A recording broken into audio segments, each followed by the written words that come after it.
When the world is calling you, can you hear them screaming out your name?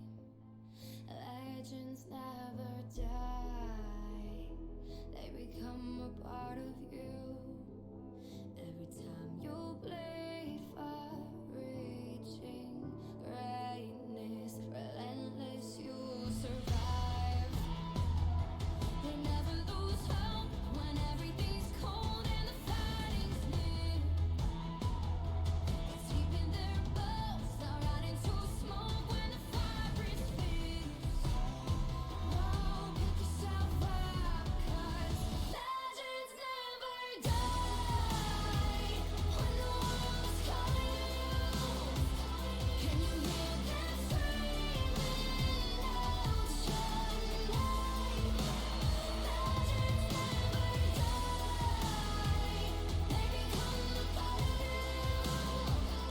Every time you bleed for reaching greatness, legends never die. They're written down in eternity, but you'll never see the price it costs. The scars collected all their lives. When everything's lost, they pick up their hearts and avenge defeat. Before it all starts, they suffer through harm just to touch a dream. Oh, pick yourself up, 'cause legends never die.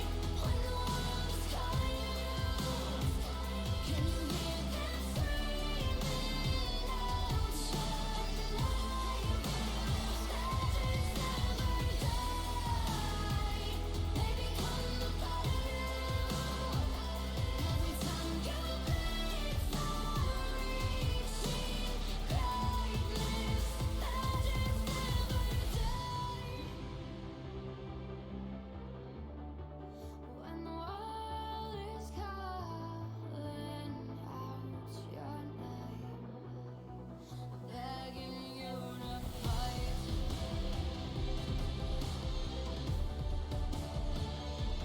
Pick yourself up once more. Pick yourself up, 'cause legends never die. When the world's calling you, can you hear them screaming out your name? Legends never die, they become a part of you. Every time you bleed for reaching greatness, legends never die.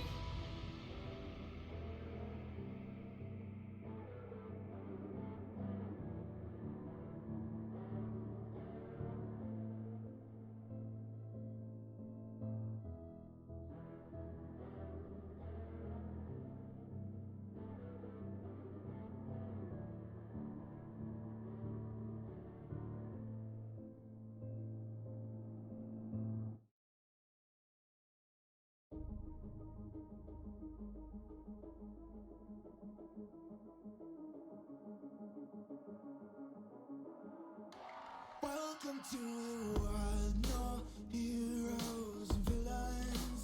Welcome to the war, we've only begun. So pick up your weapon and face it.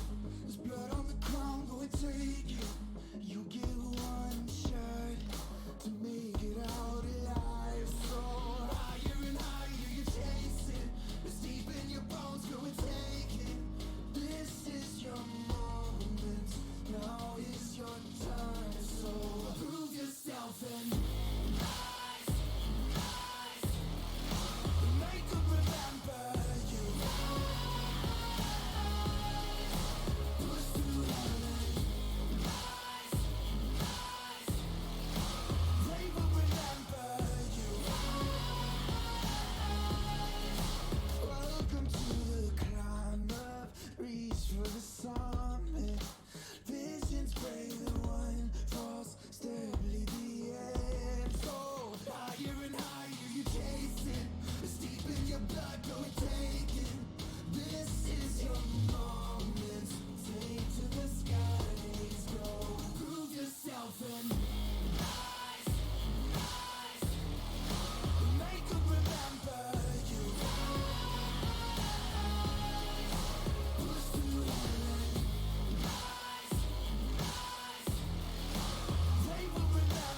What's good?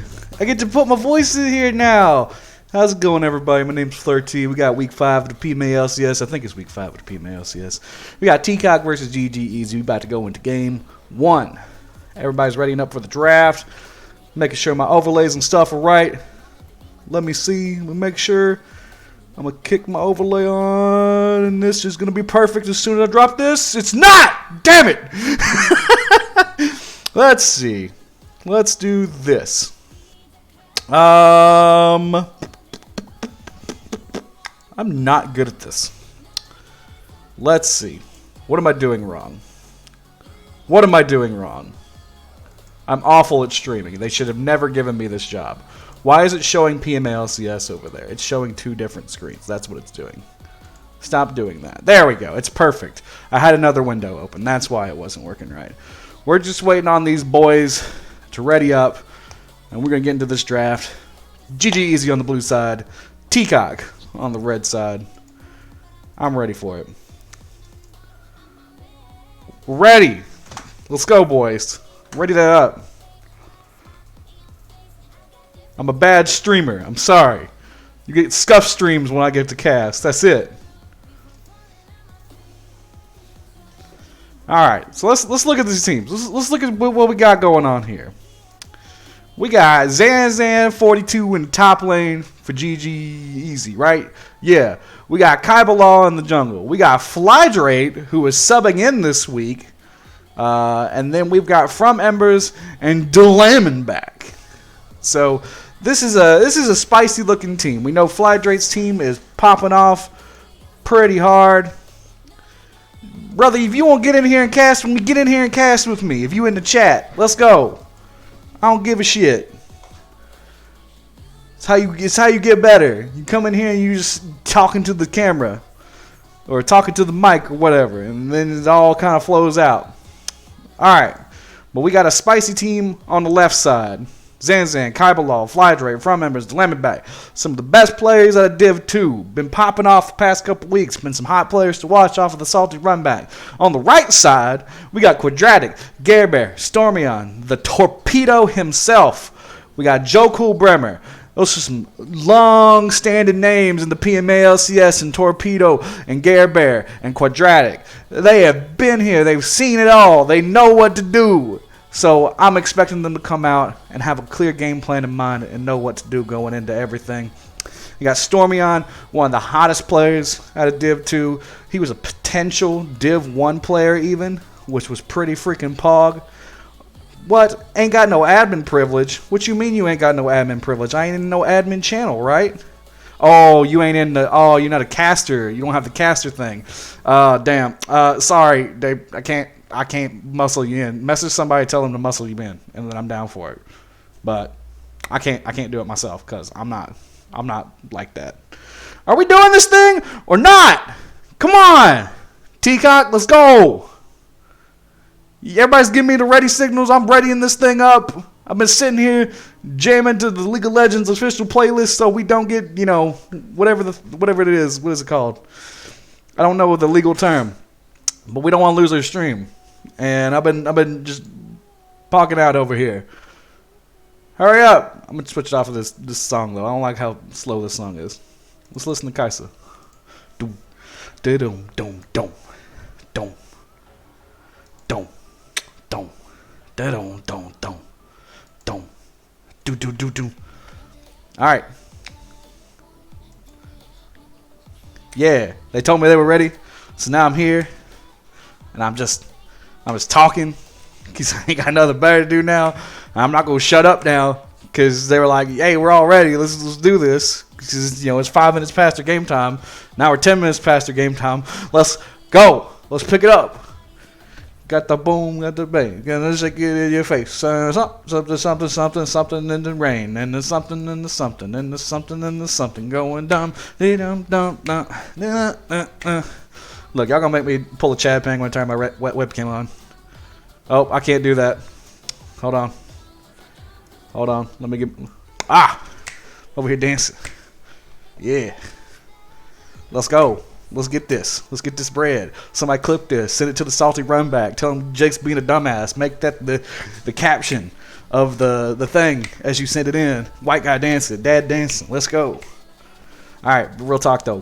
What's taking so long? What's taking so long? I'm not gonna remember to fix my camera when I stream myself later on.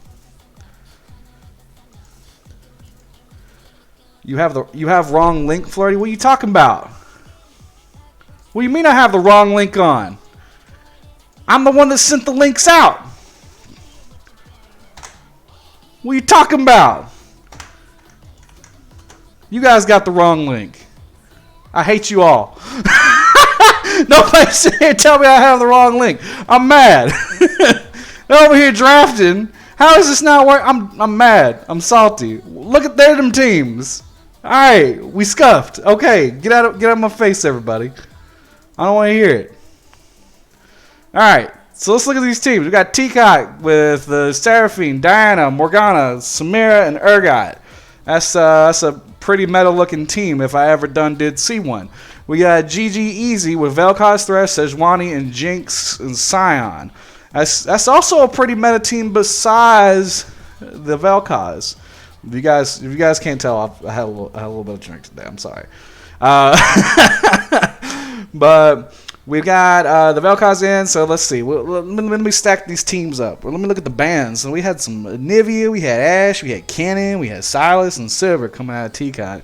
And we had the couple of the PMA LCS staple top laners coming out, and then the one-trick ponies getting slapped off their ponies on the side of GG Easy. So everybody had a clear strategy as far as what they were doing when it came to bans. Yes! Make it happen. Let's get this going. I'm making an ass of myself just talking. But, so on the side of Teacock, Seraphine, Diana, Morgana, Samira, and Urgot. And then Vel'Koz, Thresh, Sejuani, Jinx, and Scion. So stacking these teams up in the method that I like to use when I help build the team comps for Finale and when I help build the team comps for Bees. On the side of GG Easy, they have two very clearly defined engage points. They have a primary engage and a secondary engage, and they can come off the back of either Sejuani or it can come off the back of Scion, depending on whoever's in position and whoever gets their ultimates off on a vulnerable target first. Thresh is also a decent starter for these things. He is definitely more of a secondary engage style pick. He is not a primary engage style person, but if he can be present in the fights, he can definitely engage off of the back of either Scion or Sejuani should they be in position for all of their abilities. On the side of Teacock, they are lacking in the engage department. They are very much more of a pick-oriented comp between Morgana, Diana, Seraphine, and Urgot.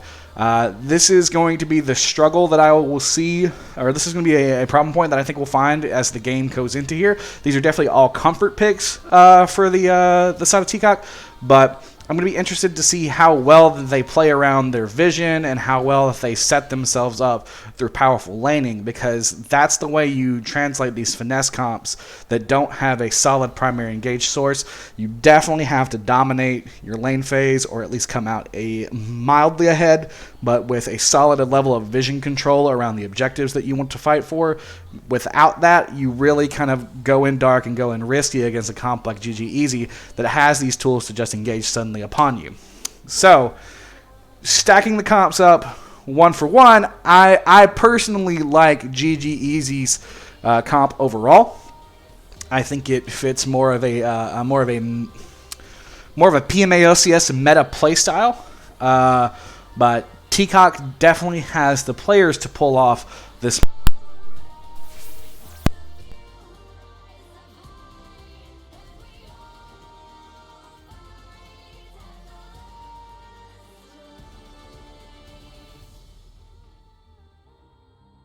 Are we good? Oh, whoops.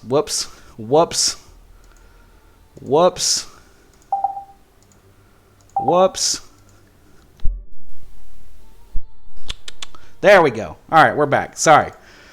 Knocked my mic out. Had to get back into it. But yeah, Teacock definitely has the players to definitely play this more finesse style comp. They are definitely aware of their strengths. They're going to be looking to, like I said, play around the vision, let GG Easy come to them rather than trying to aggress, unless the pick is entirely free. The other problem point that I'm seeing for Teacock's comp, though, is they do not really scale that well. They are very much a mid-game team, and thereafter they're gonna be struggling. Urgot's a very powerful laner. Morgana's a very powerful mid-game pick. Diana is a very powerful mid-game pick. And Seraphine is just a general all-arounder, with Samira also being a relatively mid-game pick. On the side of GG Easy, we got Vel'Koz and we got Jinx. These are two of... Vel'Koz has a very strong mid to late game. Jinx has a very strong mid to late game as well. And then we have the setup from Sion and Sejuani that are just going to become these big stat check champions. Not really stat check champions, but they're going to be big stat sticks going into the late game. And so if Teacock doesn't pull out ahead in their regards, they're going to be having problems, I think, finding their way through these big stat blocks that are Sejuani and Sion, should these tanks play out even throughout their jungling and throughout their laning and top. So yeah, just one for one, I like I said, I like GG Easy's comp a little bit better. I think there's a little bit more easy to execute in comparison to Teacock's. However, Teacock does have the infamous PMALC pick of Seraphine, who is still really solid as both a bot laner, a mid laner, and a support. And honestly, it'll be interesting to see if we get any weird flexes out of this, with something like maybe the Morgana going into support, or maybe the Seraphine going mid lane, or vice versa, because those champions can bounce around each other. We could even see something like a Diana coming out of the mid lane and a Morgana in the jungle. It's just all a matter of who navigates themselves towards these more comfortable picks. And I'm not going to spoil it for you guys, as they've officially hit the spectator delay. I'm going to keep talking out my butt because I can see the picks already. But yeah, there's a lot of flex potential coming on the side of Teacock. So I think, despite their more finesse style ability, they've definitely gone in and they've played their draft really well with these very flexible first three picks. Because you could make an argument of wherever any of those champions are going, depending on if those champions are within the player pools of those that are available in the evening. But yeah, now I'm going to transition us to a little bit of a spoiler, if I can not do this in the most scuffed fashion ever. I'm going to move this over. I'm going to put that in the mid. I'm going to bring up my screen here. And so yeah, I'm going to run these teams one more time while I make sure that my screen's correct. So like I said, tonight we got Zanzan42, we got Kaibalal, we got From Embers, we got Kevin, a.k.a. Flydrate, and Runback on the side of Teacock. GG Easy's got Quadratic, Gare Stormy, Gunji, and Joe Cool Bremer. I didn't use the correct size font to fit his entire name on there. So that's what we got there. Let me pull up twitch.tv/PMALCS because my chat's not working. And I want to see what you guys are saying. Whoa, we got 15 viewers in the chat. I've been thinking that I'm talking to nobody because my chat doesn't work. Thank you, Streamlabs. You're the best thing ever. Not? All right, let me find... Where are we at? Where's the LOL client? There it is. I'm not going to do this right. I told you I'm not doing this right. Look, we've got the stream live on screen. This is scuffed. This is scuffed all to hell. Oh, man. What are we going to do? Oh, no, there it goes. Everybody look at Zyra's titties. Everybody look at the LOL client as it's ticking down. If I can actually freaking click on it. Holy crap, LOL client. Thank you. Let's get bigger. So, yeah, there's your lock-ins for everybody. We got Kaibalal on the Diana. We got Flydrate running the Seraphine. We got From Embers on the Samira. We got Runback on Morgana. So we've had those flex options, and the flex options have found their way into their respective roles, whereas I don't think there's any question on the side of GG Easy where those guys were going. So I'm going to be interested to see how these guys play these fights out on these picks and how well the comfort shows on these champions. I'm not awfully familiar if Kaibalal has that Diana in his pocket. I do know that Seraphine is in the pocket of Kevin. He's done an excellent job throughout the split, really diversifying his champ pool away from his picks like Brand, but you always have to respect it. And there's always the potential for him to pick up the Morgana, which is another one of those picks that's very much a Fly Drake style pick, as we are officially about to load onto the Rift. And I'm hoping the client is going to do right, and it's just going to bring it up, and it's going to be wonderful. And boom, there it is. I'm the best streamer ever. You can suck my nods, Chad Penguin. Who the hell are you? Somebody add him. Add him in shoutcasting chat. Tell him he sucks. Tell him he's not the best streamer in the PMA LCS. And you know what? Tell Panda I'm coming for him. I'm going to chase him. Eggs, get the hell in here if you want to get in here. I don't care who wants to get in here. I'm pulling the Sean Shannon. Get in the chat in the middle of the game and be obnoxious. Let's go. But no, really. Let's look at the mastery on the spread of everybody before everything loads up. Click, click, click, click, click, click, click. Oh, I missed it. There's more mastery on the side of Teacock, so they win. They win. That's just it. That's it. All right. Interface ability. Let's put the scoreboard on. Let's turn the chat on. Let's hit the objective timers. Damn it. I hit tab because I had to. Damn it. Wrong overlay. I'm the best streamer ever. Don't let anybody tell you otherwise. Boom. There we go. Chat. Scoreboard. It's up. Where's the time controls? Get them out of here. I don't need them. I'm the only person here. I'm going to have to hit tab again. We got to turn off this music. We got to get into this game. All right, boys. Everybody spreading out for a 5-point. All being friendly. A little slap and tickle there from Stormy on to Fly Drake. Kevin, what you doing? Had to get a drink. Stormian still poking out there. Our first dragon of the game, for everybody to note, is a Ocean Drake. This is very big on the side of GG Easy, if I'm correct.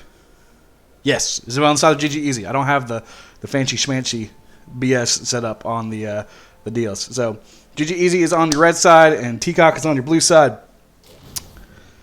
I forgot to set up those portions of the overlay. Yeah, that's right. That's right. Opie's got me. He's in the chat. He's telling Christopher he ain't shit. Somebody tell Panda I'm coming for him. Let's go. Not scuffed streamed at all. I ain't seen nothing scuffed about this stream yet. And if you say otherwise, I'm going to stab you in the knees.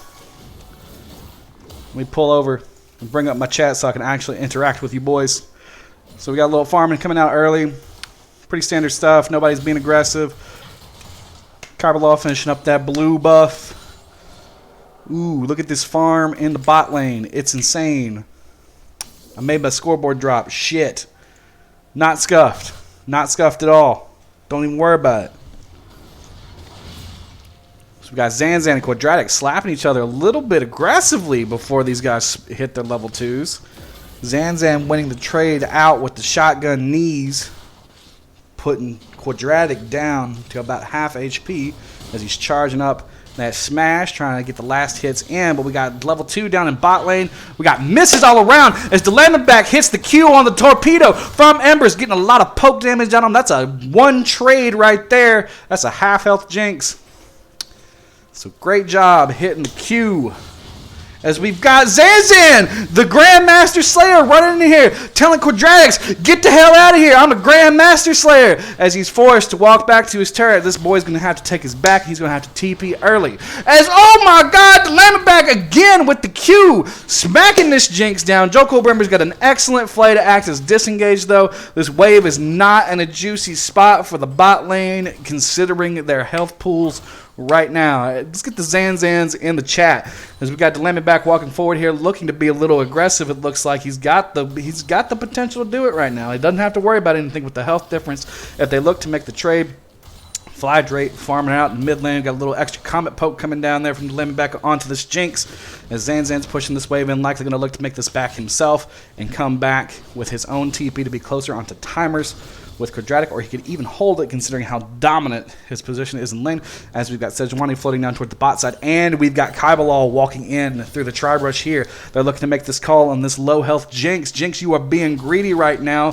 Diamondback's making a very good position here. He's got the flank, or he's got the position onto Joko Bremer. Joko Bremer, you should have flashed, buddy. You let the CC hit that first blood. Translating it over to Kaibalal, an excellent player to get that first blood on. We know Kaibalal's potential. We know his ability to pop off when he gets going. So that's an excellent kill. Going over to Teacock with their excellent, I would say, almost MVP caliber jungler. Just to be that guy. I'm just gonna start dropping titles. He's an MVP right there. That's Adam. Everybody knows him. Oh, and he's coming in on the torpedo. He hits the Q, but he doesn't want to make the follow-up. I think he had it, or I thought he had it there, but I guess he didn't have the abilities up at the time. The Diamondback missing the Q, but we got the Black Shield coming down on Kaibalal to set it up and make sure he doesn't get stunned underneath the turret, as Joko Bremer's trying his best to clean up Kaibalal here, but they juggled that aggro perfectly. Kaibalal's just going to be able to walk out as the Diamondback, no, he missed the Q to act as the disengage, but it's not like he was threatened anyway. Excellent early plays coming out for the side of Teacock. Love to see it.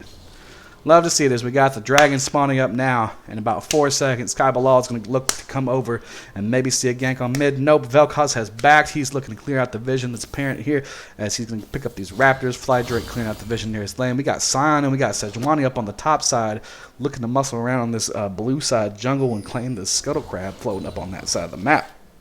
But we can already see a differential starting to form now in this bot lane with that level of pressure.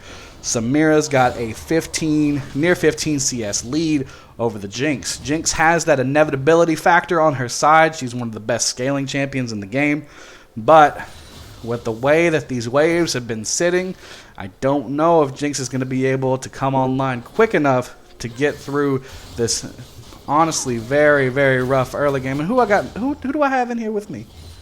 Hey, it's your Commissioner Sean Membung Shannon here. It's my Commissioner Sean Membung Shannon here, jumping in the chat like he always does. All right. Yeah. Sean Membung Shannon, did you send my message to Shoutcasting chat? Did you tell Panda that I'm coming for him? Yes, absolutely. Thank you, Sean Membung Shannon. You are the best commissioner in PMA LCS history, as we have the side of GG Easy claiming a very, very, very sneaky Ocean Drake in the first Drake of the game. I don't know where I'm at right now. I'm in the flow of both the analyst and the shoutcaster person, so I don't know how you're going to disrupt this, Opie. I'll fill in the gaps. I'm just going to shut up and take a drink, and that's where you can like do your thing. In fact, I'm what actually. What time are you at? Just real quick. I'm at 6:38. Do you want me to pause? No, you're good. Keep your timer going. I'm at 45. 45? Okay, I'm right there right now. We're good. Perfect. Okay. We got the Diamondback looking to make a little positional play here as he's walking forward. He's got that coaching from the good old Mammoth coming into effect, teaching him how to play that support. I can see it already, the aggressive positioning with the lead coming out of bot lane. We've got about a 20 CS lead coming out, but a 3 CS lead in the favor of Vel'Koz in the mid lane. Junglers are about even, but we got the kill and the assist on the side of Kaibalal, and top lane CS is close to even as well, with just a couple CS difference between the two of them. First dragon of the game has translated over, so we've got a substantial, well, not really a hugely substantial. Kaibalal getting caught out here. He's getting the Scion smash, but he hits the blast cone and escapes. Very well done by Kaibalal as we get a little aggressive. The fact that he was actually able to hit the blast cone. Yeah, over Sion's ginormous cheeks. Air Bear didn't have the ultimate yet, so couldn't just completely lock him down. Unfortunate. Very unfortunate indeed. I'll tell you what, though, I'm impressed with our boy Gare Bear stepping up here in the PMLCS in this first semester of Jungle, as we have a Q getting slapped down on top of Jinx, getting her chunked out once again. Torpedo is just, he's on a dark binding quest tonight. He says, I'm going to eat these. Give me that. I need that. He's going to hold every single one of them, it seems, as he's knocked down to about half health, and Joko Bremer is right there next to him. They are in a very diveable position as Fly Drake drops the ultimate down, and is supporting Kaiba Law on this dive now onto Stormion in the mid lane. That ultimate is degenerate, doesn't deserve to be in the game. That's another kill going over to Kaiba Law, giving him a stack of the Dark Seals, and he's got 150 gold bounty as they look to transition this into a diveable position. And on bot lane, if Thresh doesn't get out, it looks like he's going to get out safely. His plate gold's going to go over to front members and to Lemonback as they look to pressure this turret. Did it not I hit? think the ult missed. Did I think it missed. But it didn't matter because you had the dive, you had the pullback from Kaiba, you had the flash, you had all of the damage that you needed. All of it even was there. through the barrier. A little unfortunate angle as Zanzan tries to dash in here, get a little slap and tickle on the Quadratics. Looks like he's going to miss out there. Zanzan suffering himself, getting knocked down to about half HP as we've got Sejuani floating over here on the top side. Takeover duties. I'm going to go get a drink real quick. Deal. Alright, we're seeing lots of farm going in here, and kind of what we were saying earlier is that you see that blue side right now is taking over the early game. They're getting what they need. They're getting a few kills. This bot lane is obviously doing very well here, 20 farm ahead, and they're just putting the pressure on the side of GG Easy. Oh, the binding comes in and it somehow still lands. Diveback's gonna dodge around, but they just don't quite have the damage to be able to take down Stormman, even though the roots land. So he's just going to be, Stormman's going to be able to walk away, no problem. Always wanting to see more pressure coming out from the side of blue side because they need it. Oh, and Front Members is trying to go in here. You're seeing the gank here on the bot lane. The ult from Kaiba is going to do a lot of work to pull it back in. And now Front Members is just going to be able to dash in. It's going to be a double kill picked up for Kaiba. What a gank. Kaiba is just rotating around the map and still ahead in farm. 4-0-1, still farming better than the Sejuani as well, and is farming champions right now. So, whew, already has the full Nashor's Tooth going. So is going to be super strong at a 400 gold, whatever it's called. Bounty. Bounty, that's the one. I couldn't think of the words. It's fine. So I see that he got 2 more kills while I was gone. Damn. Yep. They roamed straight down to the bot lane from the mid lane gank, and then Morgana and the Diana came in and just absolutely destroyed. As it looks like they're going to take this power that they have, about a 4k gold lead, 5k gold lead, almost, boiling out. And they're going to look to muscle into this Drake that is a Infernal Drake here in about 20 seconds.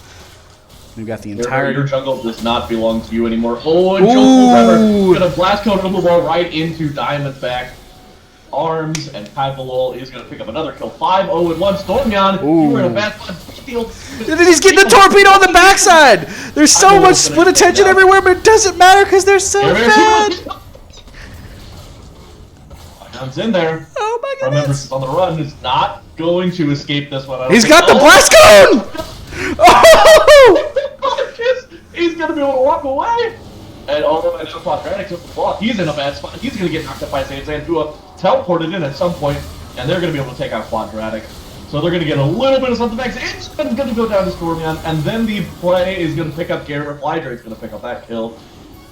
Wow, so much action going on here. Kaiba, you're getting in a dangerous spot. We're at about a kill a minute right now, and it looks like the Lemonback's in an awkward spot as he's trying to walk away into the red side jungle.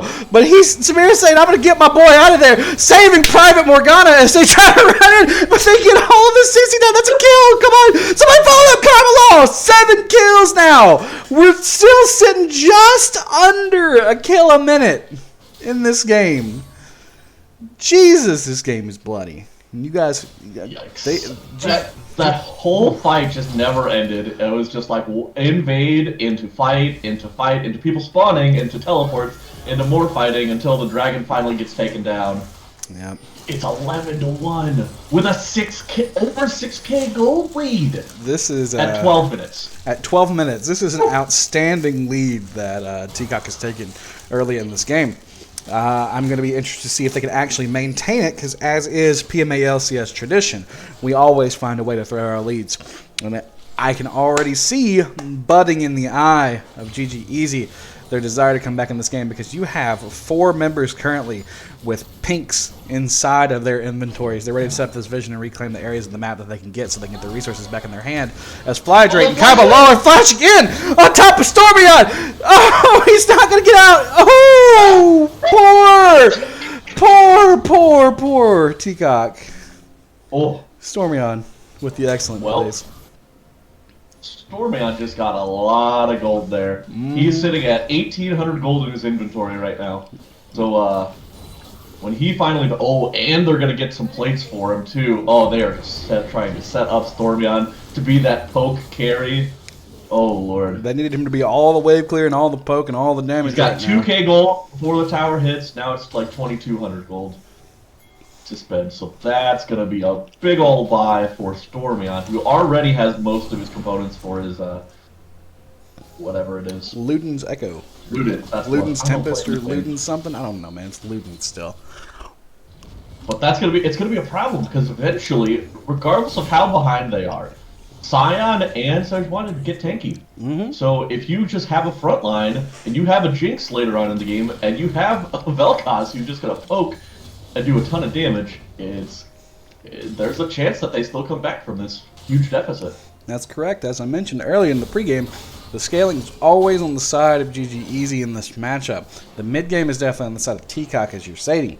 But to top everything off, compositionally, GG Easy does have the easier ways into these fights should this game start to even out for themselves.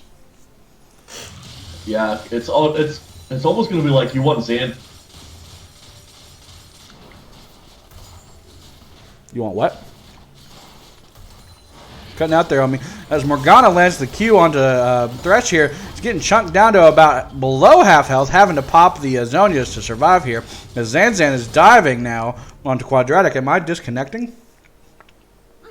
I don't know. Are you? You good there? Oh, I guess I'm back into it. I'm not sure, but Quadratic's chasing down Zanzan up here in the top lane. He's got a spider's ass hair worth of health as Kai Bilal is now in top lane to get this kill on top of Quadratic. Lands the full combo, is looking to make the kill. And Zanzan, why are you walking towards Scion, buddy? Translating what he can over to the side of Quadratic's there with the passive kill from Scion. what time are you at? I am at 15:35. Okay, I was a little bit ahead of you. I think I just Right, cut we're out. seeing Gare Bear going back out into the bot lane here is not going to end up using the ultimate, so not much traded there, just a Black Shield to get the lineman back out. Top lane's going to get to take it down here by Kai Bilal. Stormion's not able to defend that. First turret gold translating over the side of Teacock. They missed out on the first dragon, but they've got all of this gold and all of this lead in their favor right now, sitting at about a 6k gold lead nearabouts in the favor. As it looks like, or as they go into this now mid-game point with the turret platings having fallen and us eyeing our third dragon of the game that's coming up here in about 30 seconds, which is a Cloud Drake, and Morgana's going to land the Q onto the Torpedo under turret. Chunky came out, Torpedo, you got a dragon up in 20 seconds, buddy. You don't need to be this low. As From Embers is looking for blood, he's flashing in, he's trying to get the Torpedo. He's popping him with the Q as From Embers gets the fadeaway Q to kill the Torpedo, putting him at 0-5 as they look to set their sights onto the third dragon of the game responding right now. Yeah, and I mean, the further we get into this and the further it's going towards Teacock's side, it's really good that GGZ was able to get that first dragon. Stormion in a good position here as he gets a full combo out on From Embers and takes him down, getting a 550 gold shutdown. But it's too bad because he's in position for Kai Bilal, and Kai Bilal is going to get a 350 gold shutdown on the return there. Ooh, and the two teleport in from Zanzan. They are going all in for this Drake. They want him. They don't But need to go this all is in. something you can give up. Oh, the Scion's going in. Ult's gonna hit and Jinx ult's gonna hit, but then you see that you've got the Seraphine ultimate for multiple members. Kai Bilal and Zanzan are just doing work in the back line, and that's gonna be Quadratic going down almost an ace, except for Jinx was just spawning from dying previously. So a really good fight there from the side of Teacock. An unofficial They're looking to ace. end this game. An unofficial ace, putting us at 17-5, and 18 minutes into the But game. Stormion's got the score. He's got the score, people. So, like, Stormion does have the score. I mean, the Torpedo has a score, not a great score, but it's Stormion has the score. But you just look at Kai Bilal at this point. What are you going to do to stop this man? 1-4. 145 CS, so all, 70, Jungle almost Bremer 70 CS above being his bold, walking up in front on Oh, the boldness doesn't pay off as Kabbalah's teaching them why you don't mess with an 11-kill Diana who has now translated their pitiful 0-6 lives into 2 more kills into the bank, reaching a 700 in gold bounty. Adam's doing it to him. I was just going to let that speak for itself. I mean, not much to say there. Top laner still just sitting top lane, not really much happening. Zanzan, not really getting a whole lot of damage down. Oh, Hair Bear's on the Herald and is just going to get taken down by a nice binding, and then From Ember's coming in.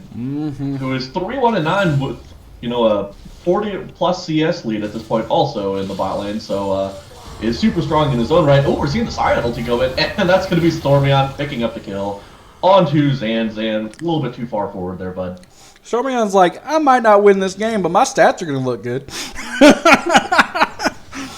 But it's as early as it is. Oh, the excellent lantern coming out, saving Stormion's bacon in a that was so close. a very aggressive. I almost push expected that ultimate to pull him out of the lantern, but Same, honestly. nice escape there. Jokel Bremer with the save.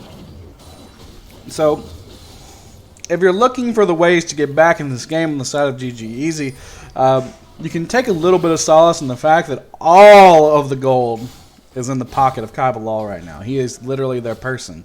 So if you can get a little bit more aggressive with your warding, and you can look for the more pick-oriented plays, which you can execute very well with your Thresh and your Sejuani and your Sion, the things that we've seen them translate these kills over onto Stormion. If you look for these type of plays, you can talk about getting back into this game, but until you start looking for those angles and making sure that you maintain the vision as 5 people, including the AD carry, in your own jungle, then you're not going to really be muscling your way back into this, as it looks like we've got a split right now with 3 in the top lane and 2 towards mid, fishing around for Quadratics here. Doesn't look like. And we see in the chat, Jasmine Dragon says, it feels like I'm watching a crime right now. It feels like I'm watching a crime too, as they look to be aiming down Kabbalah here, who is caught a little bit out of position, but it doesn't matter because he's freaking huge. And he just turns in and gets a double kill on himself. Quadratics here, he says, hey, what's up, everybody? Let's party. Let's make it 3 kills. Oh, no, Flydrate's going to pick up that one as he looks to claim a kill on him for his own on Delamin back there. And it looks like they're going to be just walking over to this Baron. It seemed like it was actually going to be good for a second. But then the Morgana Black Shield came in and saved Kybalo just enough from getting CC'd again, so he could go in and ult. He could dash in and ult, and that just sealed the deal right there. There was no chance after that. They could have done it, but the Morgana Black Shield just kept Kybalo from getting CC'd to oblivion. So, well played there from the lineman back. That was pretty good. Kybalo, I'm not even giving you credit anymore. You're too damn strong at this point. Like, yeah, your champion is officially unfair.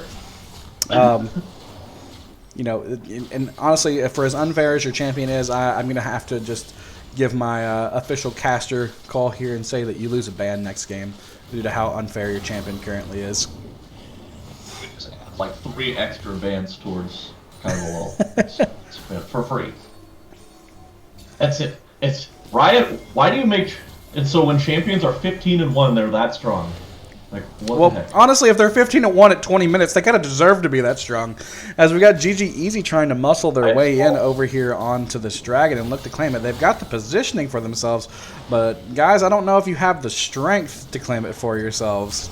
Well, we've never actually seen any sort of 5-man front-to-back fight either, so honestly, we don't know. With 2 items on Samira and no items on Jinx, I think this is all in the favor of GG Easy. As Sion looks to make the engage, he gets an excellent engage on top of Samira and Seraphine. As the Seraphine ult comes in and hits 5 effing people, taking them all down. As Samira and Kybal all dive in on this back line. This game is over. It's over. It's done so. Flydrate with the 5-man ultimate, Kybalo with the flank, and then of course From Ember stashing in with the Samira ulti on top. Woo! Wow. 17-1-7, 3-1-11, 5-1-15. Nuts. Absolutely nuts. As they've got the Baron. As they got the Baron to make their own play into this fight. Another classic ult call. Yep. You're going to never not hear me pissed off when that champion presses R. Neo, I'm sorry. As Teacock is looking to muscle their way in on their second inhibitor.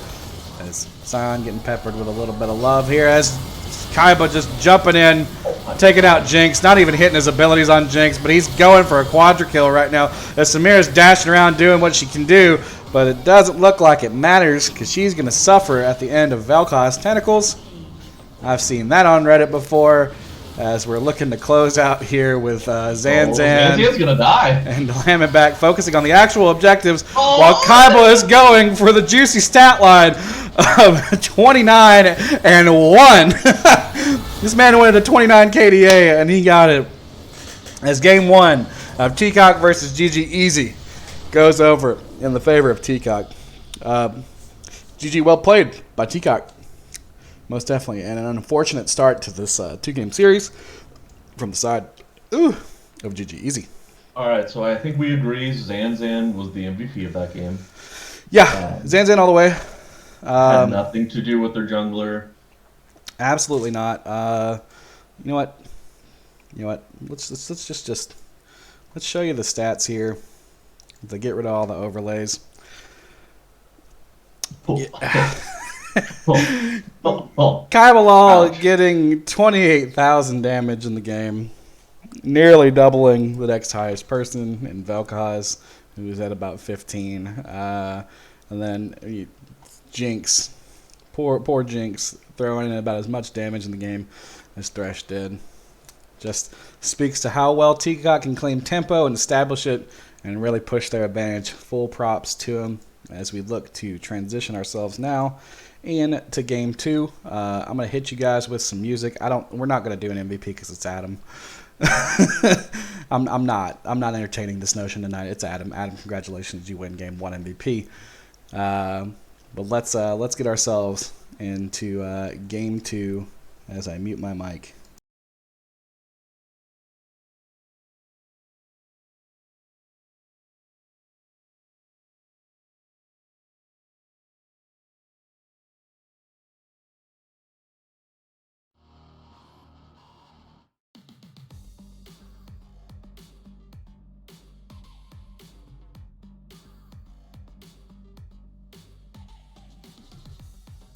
내 눈에 비친 창문 눈을 감아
right, Opie.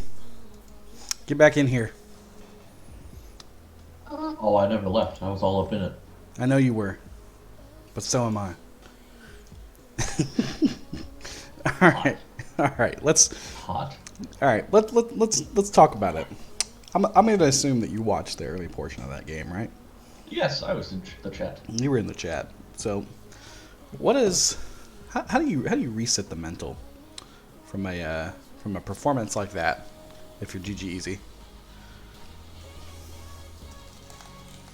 Or would just pretend it didn't happen Pretend it didn't happen. and move. After pick ban, you pretend it didn't happen and you play your game. Obviously, you pretend it happened in pick ban and you ban away to Diana, but That's as much mean- as your pretending comes from. You just triple ban Kaiba. you say screw everybody else, just 5 banning Kaiba, and it'll be fine. And then from there you move on and you just get your own. You just get back to your own game, because that's what it comes down to. Is you obviously didn't play your best game, so that's what you need to focus on, is how to play your best game and do what you've done in the past to make yourself win. It's like both teams have done it. They've had their challenges, but yeah. But moving on to the next one. Hard agree. And I think another thing that can come into play is really kind of like identifying where your game's strengths lie. And not just necessarily like, oh, we're strong because we play our game, but like, what is your game? Like, defining it very clearly. Like, because I imagine they had this idea going into that game on the side of GG Easy where they're like, we're going to scale up and we're going to win this game. But like, break it down a little bit further than just saying that we're going to scale. Because we're going to scale kind of implies that, like, you know, I hear it all the time in solo queue. It's okay, guys. We got scaling. We'll win this inevitably, right? But that doesn't talk about all of the things that you could have done to help your scaling out. So, like, warding up defensively behind you, or, you know, warding a lot more forward, trying to track pathing of the jungler, especially of one that you know that is aggressive, that needs to get off the ground early, like a Diana. And in the hands of a masterful jungler, excuse me, moi, as Kabbalah himself, that should definitely start being in the forefront of the minds of GG Easy as they walk into this game too, is to make sure that they establish their vision and establish control of these odd angles that Adam knows how to exploit really well on his familiar champions. Especially since we've seen, I think, that GG Easy wants to play this more finesse style while Teacock wants to play this more finesse style, while GG Easy wants to play something that's a little bit more easy execution. Yeah, I mean, you can't, kind of like you're saying, you can't slack off in the early game. You have, and when you have those comps, like you said, and I think that's one of the most proactive things you have to do. Is you have to be warding all the time. It seemed like a good start. Like, hey, Kaiba Lowell got a gank off, whatever, that's fine. Like, it's not that it's not gonna ever happen. Like, it's just not how the game works. But like, they got the early dragon, which I thought was really good, considering, hey, if the other team starts getting ahead and they start rolling things over, if they have that early pressure and they got they got the early dragons, well, that means it's going to make it harder later, because now you're forced to contest every single one of those dragons, so that way they can't get a quick soul off of just 4 dragons. So like, they got that first one away, and I thought that was really good, but then it just seemed like, other than the top lane, like, either there just wasn't enough warding, or like they just had no track on the jungle at all, on their own jungle for that matter, at all on the side of GG Easy. So just more proactive rotations, more wards going out from all laners. Jungle, just try and make sure you're setting up for your lanes. As we walk into our draft here, GG Easy coming out, they're banning the Evelynn and the Kayn away from Kaiba, hovering on this 3rd ban. Maybe discussing the Diana, if they really thought it was the Diana itself, or if they're more afraid of the brand. They are more afraid of the brand, as they knock Flydroid's brand away from him, as Teacock bans Seraphine and Anivia, 2 of the best team fighting champions that are available in the game right now, and available in the PMA LCS. as they hover their third ban, considering who they want to target, and they target Quadratics with this cannon. They say, you can't play that damn wine gaming cannon skin. Get it out of here. Yeah, I mean, Seraphine is like the perpetual first pick champion, no matter what side you're on. So if you're on red side, typically you ban it or it gets picked. So, and as we saw, it did get picked last game, and obviously, you know, Kevin Flydrape was not the MVP of the game, but hit a couple really good ultimates that just made things that much easier for them. Very true. As GG Easy has allowed Cabalal to secure his Diana that he played once again as they steal away the Jinx for themselves. GG Easy floating a very spicy Senna first pick as their opening option here. Can't help but feel as if there's better options, but it looks like they want to muscle their way into a Swain Senna bot lane. And I ain't ever going to be mad to see my favorite two champions in League of Legends right now not named Sona in the bot lane together. As Volibear follows them up and looks like the third pick. So we've got a flex pick here with Volibear going potentially top or jungle. We know that to be a Gearbear favorite, but I believe it's also a Quadratics favorite, if I'm not mistaken, as Teacock is going to lock in the Morgana. Looks like they're just going to try to build the same comp that they had before. Yeah, I mean, why not? Like, if it works, and obviously you're taking the Jinx away from the Torpedo, so it's, you know, why not build the same thing and just get a pick away, so that way Torpedo has to do something different. I'm going to be interested to see if Torpedo actually jumps for the Swain or if he jumps for the Senna out of these lanes. I imagine it's the Senna because it's a little bit more comfortable in terms of just marksman familiarity, but I would love to see our boy Will mix it up and hit us with a Swain. As we have Annie coming out, slapped away from Flydrate as well, and Teacock giving the respect band towards Stormion on the Fizz and the Vel'Koz as two of his most comfortable picks, as GG Easy hovers a Vigar band and locks it in. Another slap away from Flydrate over on the side of Teacock, but we always have to consider if that Morgana is a Flydrate Morgana, as Teacock has the flexibility right now to lock in an Urgot into this Volibear that they anticipate, into this Volibear, who they may anticipate to be going top, which this is a positive matchup for Urgot in all my understanding. Yeah, I mean, it definitely can be. It all comes down to timing, because if Volibear goes in... Is that a Katarina? Woo! Are we going to see the Stormion Katarina tonight as Cho'Gath get locked in? Oh, man. I'm excited. We get to see some Shunpos. I bet this caught Teacock off guard, so now they're probably in scramble mode, like, okay, do we put the Morgana mid lane? Do we put it support? What do we pick into it? They have the counter here. They have every second here, but...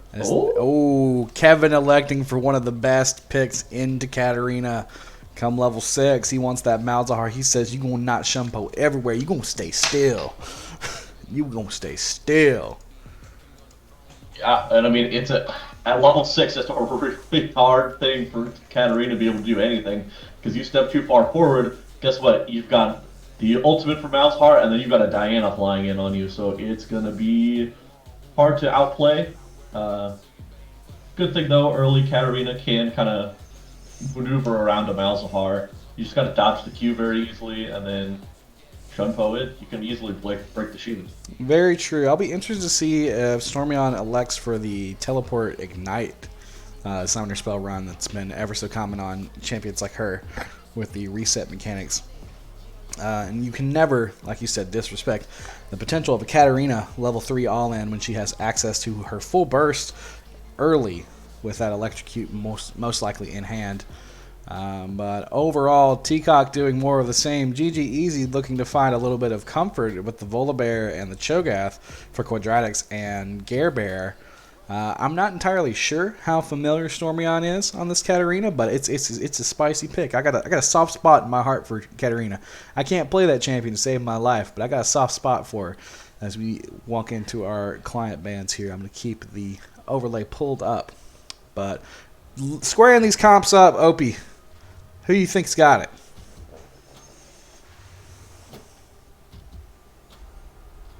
it's tough because it's a completely different comp now versus what Teacock has, which is a relatively similar comp. Except for you don't have quite as much team fight engage with the mid laners. So you can swap out kind of the Malzahar for from the Seraphine. So I want to kind of give an edge, just what I'm feeling comp wise to GG Easy. I think I just like their comp, their engage. They just have. I really wanted to see Stormion because he got ahead on the Vel'Koz. He did really well. But with the Vel'Koz, if you don't have any other champions like to be there with you in a fight, it's hard. It's just hard to do anything, especially with how far ahead they got. So I wanted to see Stormion get on something a little bit more aggressive, and he definitely did with this Katarina. So I'm gonna give the edge, I think, to GG Easy, just comp-wise, and hopefully they can execute what they need to.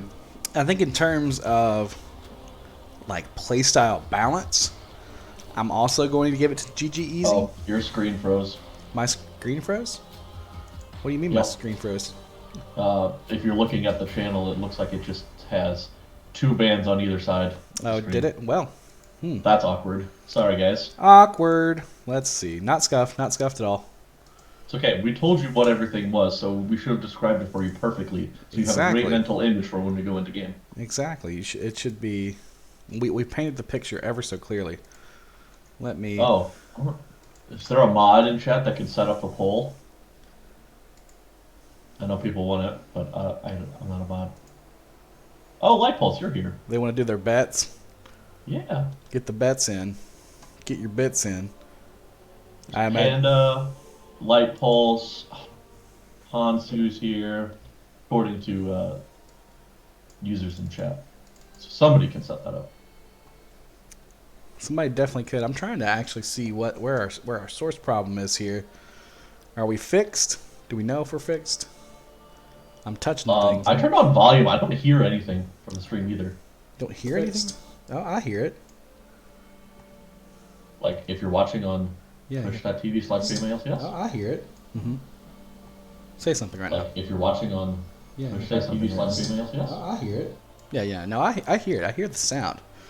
We're loud. We got the sound producing. Yeah, no, it's going. Maybe it's just you. Everybody, refresh your stuff. Yeah, I was gonna say I just refreshed and it works now. So I don't know. But somebody also said it froze in there, and it was frozen on my screen too. So that's fair. We're back in it. Refresh your stuff, man. Come on. Stop telling me that I'm doing a bad job. Stop trying to take me down while I'm calling out Panda and Chris. Come on. This is my challenge to them.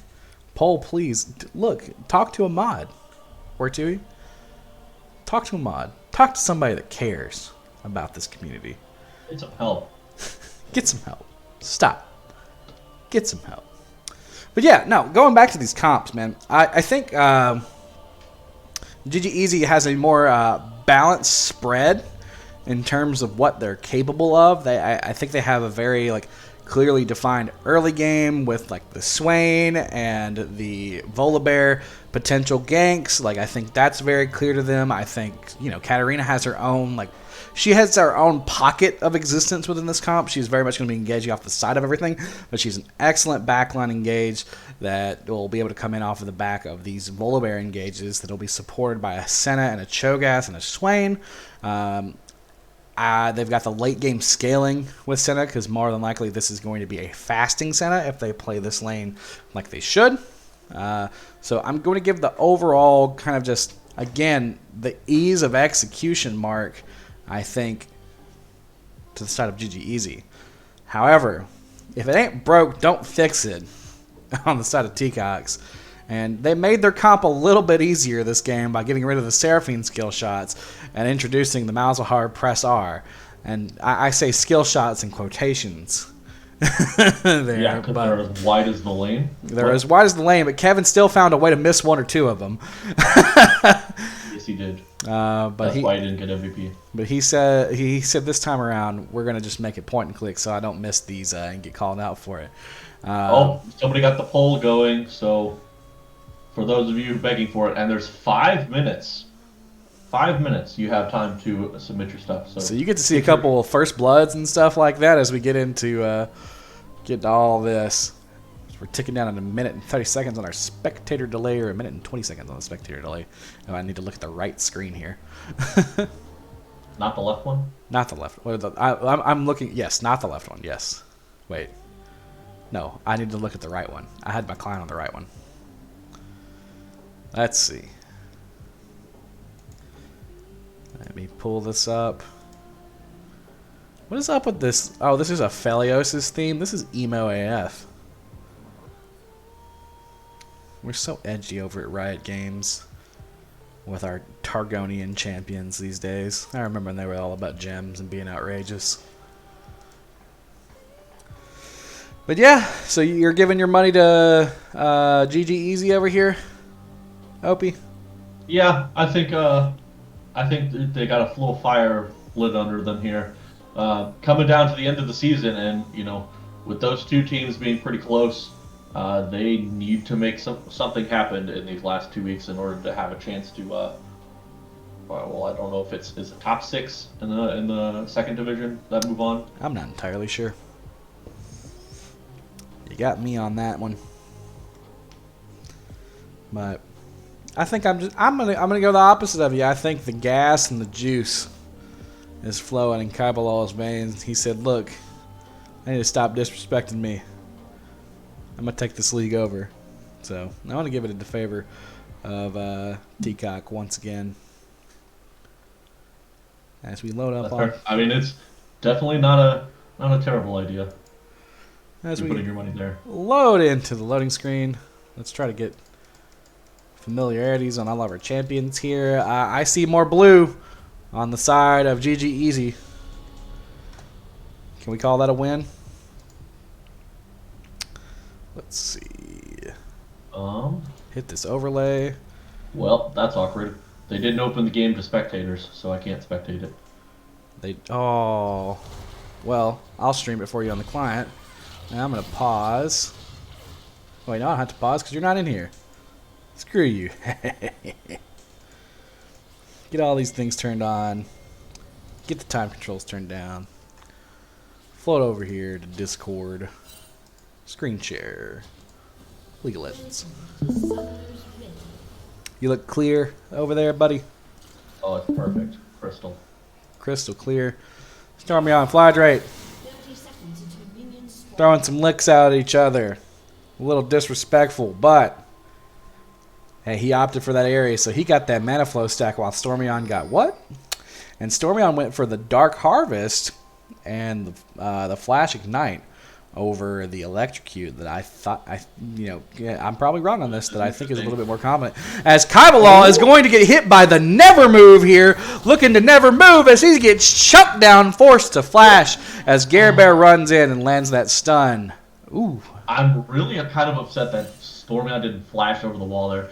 Had the blade go over the wall, if you flashed there, it would have hit him and you could have ignited and picked up a kill, I'm sure of it. So, either way, though, Kaibalal's not backing right now. So, yeah, you're going to be at 0 health, so Zanzan's going to be tanking a lot of this red buff, is what I'm assuming here. I don't think so. they That's going to mind. put Zanzan a little bit at a disadvantage since going into this Swain.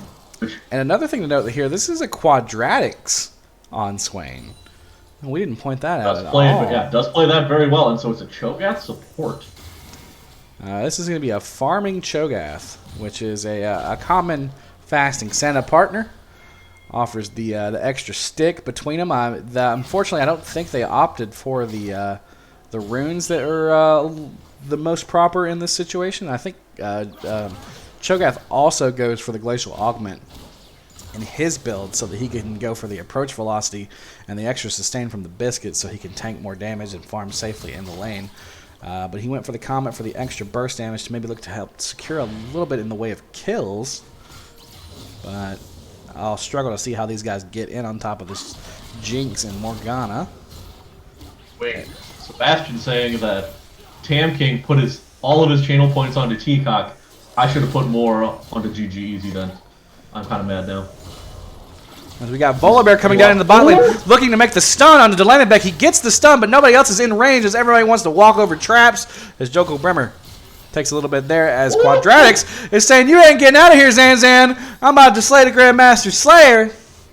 But Wow. he gets the dash away. Not enough damage early coming out with the Conqueror coming from the Swain. If he had the electrocute there, he most definitely had that.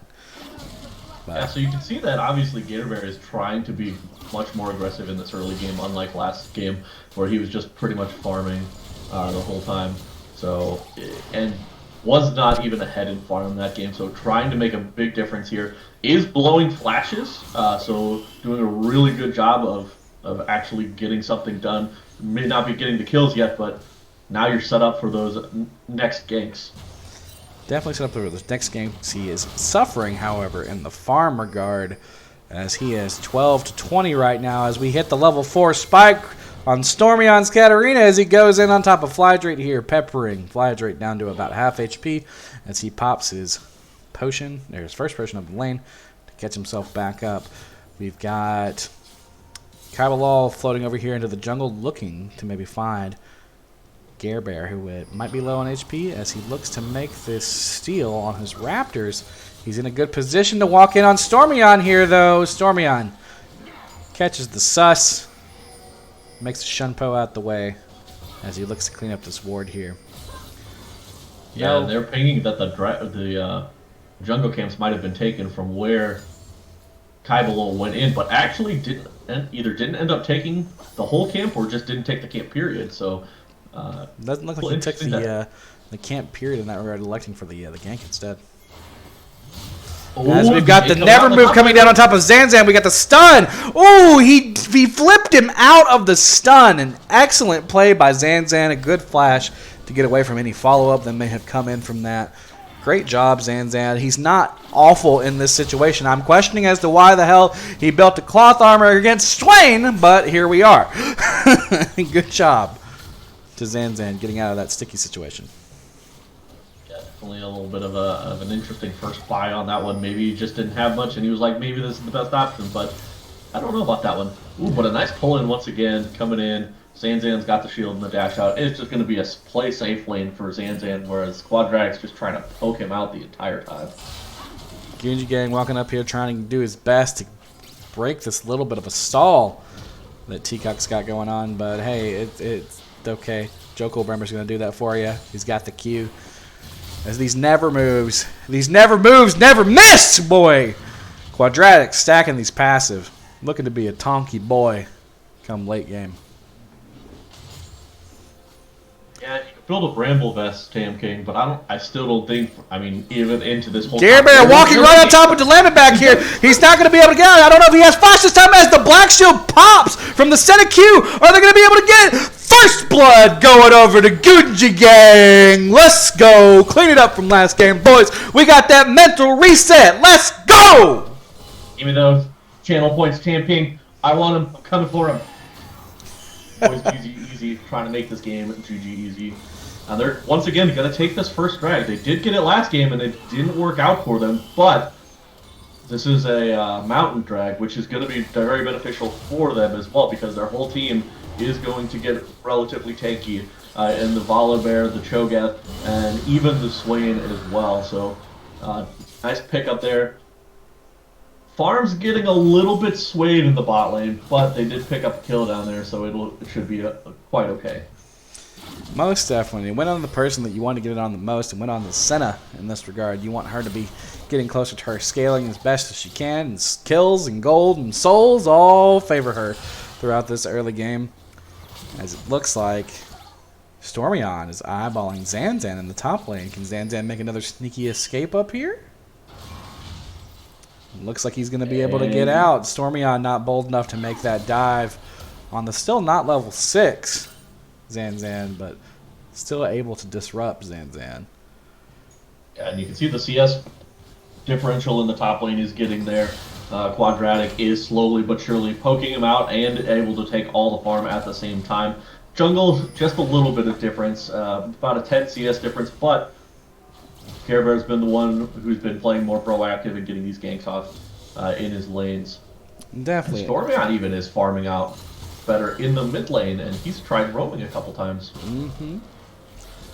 Definitely looking like GG Easy found their reset, at least from the pace of this game thus far. As Quadratic's looking to make this W pop down here on Zanzan. As we've got eyes from Stormion walking towards bot lane right now. He's going to walk over at Pink Ward as they look to make this play. Floating down on that side. Gare Bear eyeballing this Rift Herald. He knows, or he doesn't know that anybody is around him right now, but he's got his eyes set on the Scuttle Crab as Flydrate pops the Scryer's Bloom going towards topside, trying to snuff out this Volibear. Katarina resetting herself back to the mid lane to get the wave pushed out. Ooh, they know. They Spotted out that the roam potential from the mid lane. Sussed out. CS numbers actually kind of shoring up here a little bit. Outside of top lane here, but even then, as long as you're not dying in this regard, you're not that. Oh my goodness, that was an excellent dash in from Zanzan, looking to claim this kill for Kaiba Law on top lane as Stormion makes the play down in mid lane to chunk down Flydrate. So yeah, it looks like Flydrate ended up using the ultimate there at some point. Did about half health Stormion. Stormion got a lot of damage back as well. So a little bit in the way of gold going back now in the favor of Teacock as they got the kill under their primary carry, Kaibalal, who's been a little quiet this game. But Gare Bear says, I'm not quiet. I'm going to make you blow that flash as he pops his ghost coming in to try to gank Flydrate in the mid lane. Yeah, another thing to notice was that the shield was popped in the mid lane from Flydrate, so he no longer has that extra life, and so that's kind of what kept the trade a little bit more even and kept Stormion from trading out. But Stormion does have the Ignite spell. Jinx gonna hit the Q damage here as Senna just peppers her with a little bit of an auto attack.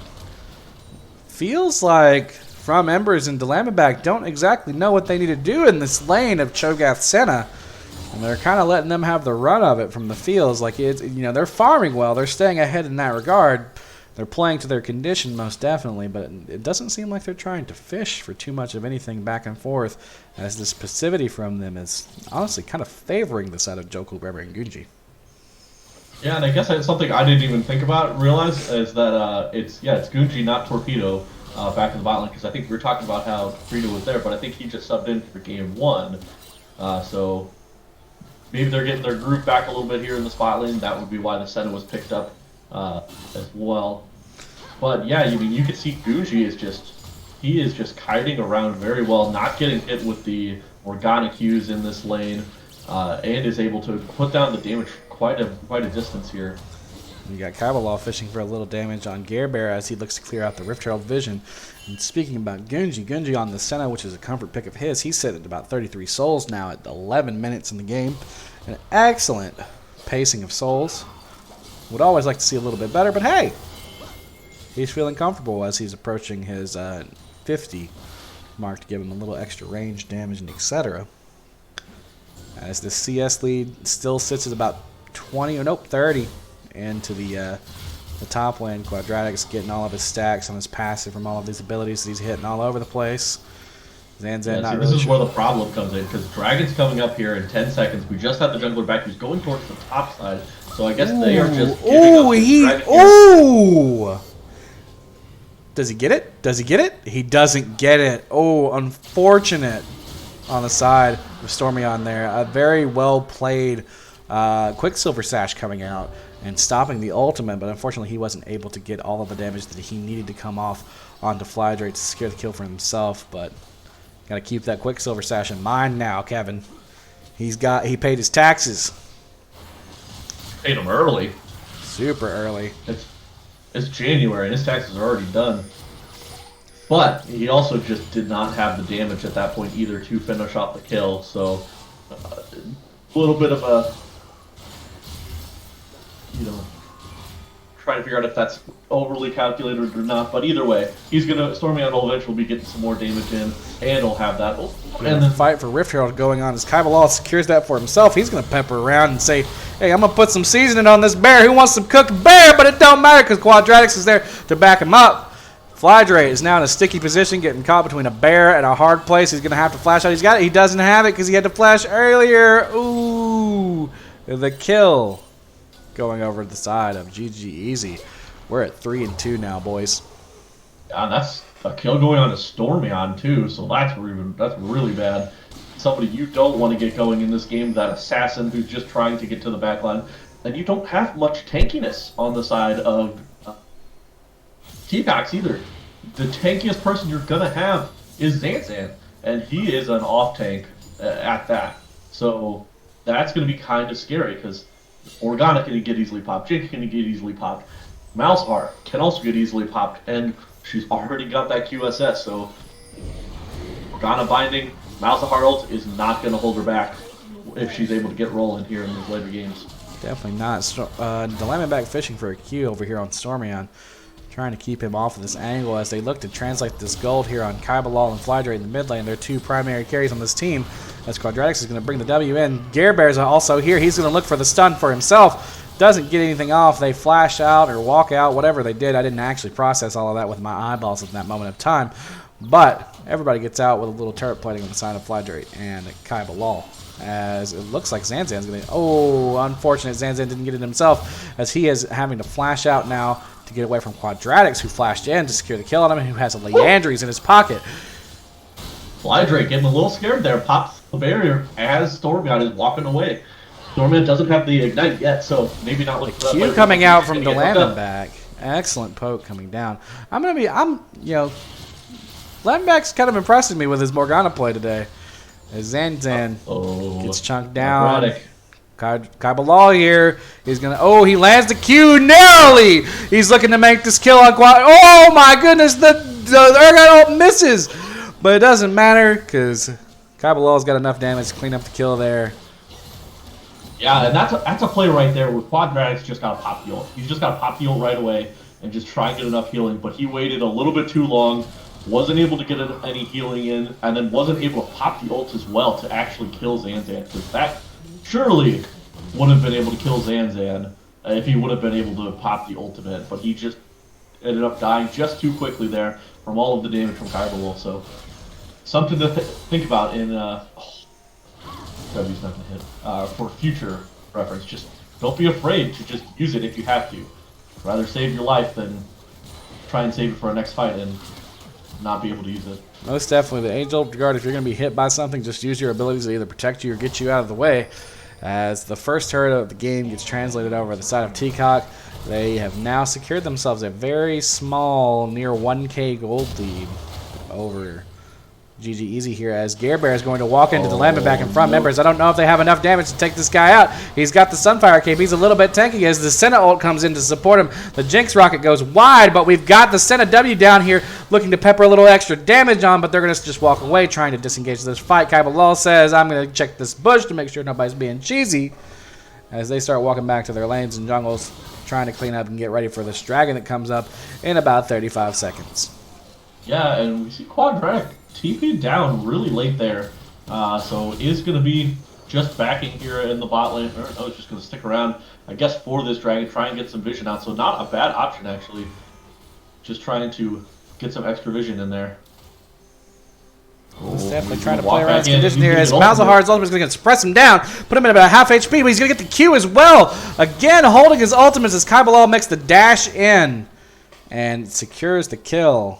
It doesn't tell me in the chat because I didn't actually look. Who'd it go to? Yeah, and that ended up going to Flydrate. It doesn't matter because Kaibalal's trying to smack around Gare Bear in the bush here. Oh, the Dark Binding, narrowly missing Jokel Bremer as he's clearing out a war here. They've got the vision, they've got the position. They want to set up this angle and look to claim this dragon for themselves, which is now spawned, which will be an excellent dragon for them with this Malzahar ult and the Morgana ult and the Jinx Rockets and the Urgot ults. It's good stuff. It will be a 4v4 here if they're able to get anything done. Oh, that's nice. an impressive amount of polar bear damage. Lightning hits onto all 4 members, actually. Oh, Gabriel, why are you stepping forward there? You don't want to be doing that. He's going to ultimate out, and it's going to be tank. silent. Kaiba doesn't have the damage. We've got Katarina doing spinny things over here with her daggers. She's going to get a double kill off of Kaiba and Morgana. As a kill gets translated over to Quadratics at the top lane. They're chasing down Jinx. They're trying to get it. That's the slow from the Glacial Alchemy coming down from Gucci. Oh my goodness, that's a triple kill. Can it be a quadra kill over here? No. Flydrate is underneath the turret. They don't want to push it. They want to get this dragon. And Gunji walking away from 2 souls. I see that, boy. That's all good for your team. Don't give up on them souls, though. As Stormion wants the kill. Does he get... Oh, he had the ignite. They get the ace. That's an unofficial. Somebody clip it. Say, call it a triple +1. Put it on the Salty Runback next week. Let's go. So, after all that... It looks like Bear getting caught out there, stepping forward into an unwarded bush that they think they were at, is able to ult out, baits Kaibalol to step forward, and then Kaibalol ends up getting punished, and it's just Stormion. Kaibalol looking to punish Quadratics here as he lands the Q, ult flash. He's looking to pull his whole combo off of Quadratics. He don't know if he's going to be able to get it. Quadratics is trying to sustain from this Wayne ult. Oh my goodness! He won! He's going to get a double kill, is he? No! Quadratics is running for his life. Oh, the Morgana Q from Delamin back over the wall. Unfortunate, but he sent a message there. He said, Kaiba, you might be playing LOL, but I'm playing TFT over here. You gotta respect my units, man. Oh my god. Oh, yikes. But, what a great kill by Quadrati. Able to survive long enough. Kaiba, you are not as fed as you are last game. You can't just be going and doing that.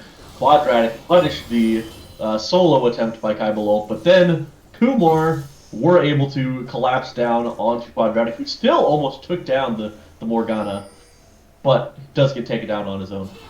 So yeah, now we have a 5-1 5-1 Katarina. That is not something you want to see if you were the side of T-Tox. Yeah, if I am Jinx, I am shaking in my boots at the potential of a Katarina that's 5-1 diving on the back line there with no way to disrupt him with the Quicksilver Sash in the pocket. As it looks like they're trying to make a muscle over here on Zanzan, who was positioning very far forward up the lane, but doesn't look like it's going to matter too much. We got Dragon in about 3 minutes. Baron's coming up in about 4 seconds, as it looks like Kaiba is eyeing Stormion here, looking to maybe get a Q in. Not going to land. Going to be forced to back away a little bit. Dilemma walking over here as well. Acts as a little extra gank support if it's necessary.